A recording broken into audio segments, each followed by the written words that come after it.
भाइयों और बहनों, बहुत सारे स्टूडेंट को ऐसा लगता है कि हम चीटिंग का बादशाह है, बट वो भूल जाते हैं कि जो टीचर पेपर चेक करते हैं वो टीचिंग का बादशाह है। तो भाइयों और बहनों, कैसे एक टीचर समझ जाता है कि आपने चीटिंग करके लिखा है और आपका जो पेपर है वो पूरा का पूरा कॉपी पेस्ट है? आइए मैं आपको एक सैंपल दिखाता हूं। भाइयों और बहनों, रिसेंटली मैंने अपने सेंटर में एक टेस्ट लिया था और उस टेस्ट में एक बच्चे ने दूसरे बच्चे का पेपर पूरा छाप लिया।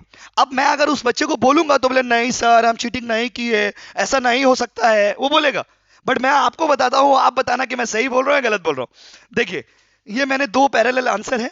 ये मैंने क्वेश्चन पूछा था, रिक्रूटमेंट एंड सिलेक्शन का डिफरेंस। जो लोग कॉमर्स स्टूडेंट हो मेरे क्वेश्चन को समझ गए होंगे, what's the difference between recruitment and selection. तो देखिए इस बच्चे ने क्या लिखा, it is the process of motivating and identifying qualified individuals for applying the job vacancies. ये वो बच्चा का कॉपी है जिसने खुद से लिखा है। अब उसके बाद आइए वो बच्चा का कॉपी जिसने चीटिंग किया है। It is the process of motivating and inducing qualified individuals for calling job vacancies. समझ रहे? आपको यहीं से समझ आ जाएगा, पूरा छपा हुआ पेपर है। अब बोले सर और एक तो प्रूफ दिखाइए। अब मैं और प्रूफ दिखाता हूँ। It's a positive process because there is no rejection. ये ओरिजिनल वो बच्चा जो खुद से लिखा है, जो चीटिंग किया उसका पेपर देखिए, एकदम बगल में बैठ के मारते छाप दिया बेटा। It is a positive process because done is no rejection, done is no rejection, no sense.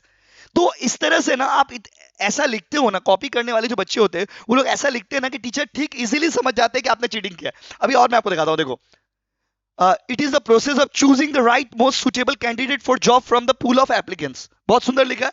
अब ये बच्चा देखिए क्या लिखा है, it is the process of choosing, एक तो बेटा चूजिंग का स्पेलिंग भी गलत है, the right most stable, stable because उसको ये पता नहीं कि सुटेबल होता है। भाई चीटिंग करने वालों को भी दिमाग चाहिए। हाँ, स्टेबल लिख रहा है, stable and job from a pool of applier, applying. क्या मत समझ रहे हो बात? तो ये बहुत सारे ऐसे हिंट्स होते हैं ना नॉन एमसीक्यू में, जिससे टीचर इजीली समझ जाएगा कि आपने चीटिंग किया। इसीलिए सावधान रहे और सतर्क रहे, क्योंकि आपके बहुत बार ऐसा होता है ना कि आपके कारण जो बच्चा खुद से लिखा है, जो मेहनत करके लिखा, उसका पेपर भी हैम्पर हो जाता है, उसको भी मार्क्स देने में टीचर हेजिटेट करते हैं। इसीलिए प्लीज चीटिंग वीटिंग मत करो, थोड़ा पढ़ाई लिखाई पे ध्यान दो, थोड़ा पढ़ के एग्जाम दो, थोड़ा लिख के एग्जाम दो, थोड़ा समझ के एग्जाम दो। ठीक है भाई? चलो, कैसा लगा कमेंट करके जरूर बताना और अपना ओपिनियन दो। ठीक है, चलो, थैंक यू।